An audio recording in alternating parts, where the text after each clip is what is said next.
Ukafurahi. Tena mwili wangu nao utakaa katika matumaini, kwa maana damu ya thamani kama ya mwana kondoo asiye na ila, asiye na waa, yaani Kristo. Naye amejulikana kweli tangu zamani, kabla haijawekwa misingi. Wasiwasi na mashaka yote katika maisha yetu ya kufuata wewe, e Bwana. Tunapiga magoti mbele zako, e Bwana. Usikie maombi yetu. Kwa hiyo wapendwa, Yesu anatufundisha injili ya leo, tutembee pamoja na Kristo, kwa sababu uwepo wa Kristo pamoja nasi. Hii ni wajibu wetu kutambua uwepo wa Kristo pamoja nasi. Hata tukikosea njia, tukielekea gizani, Yesu anatafuta. Yesu anatufuatilia, kwa sababu sisi ni wafuasi wa Kristo. Kama Yesu aliyemfuatilia hawa wafuasi wake wawili wakati alimacha wanafunzi wake wote, ni wajibu wetu kutambua uwepo wa Kristo pamoja nasi.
Ninazungumzia kila jambo ulifanyalo, kila jambo ulifanyalo, ulifanye kwa wakati wake.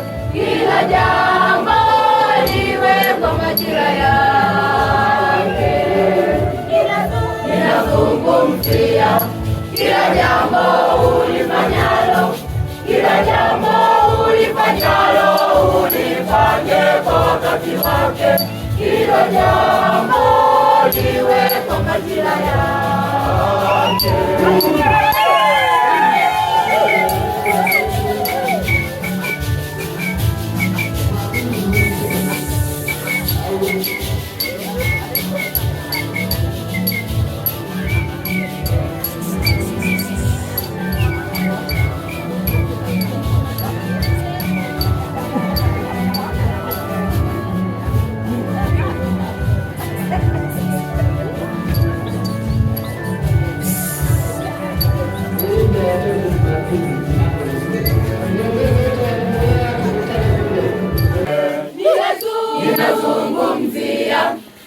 jambo ulifanyalo, kila jambo ulifanyalo, ulifanye kwa wakati wake.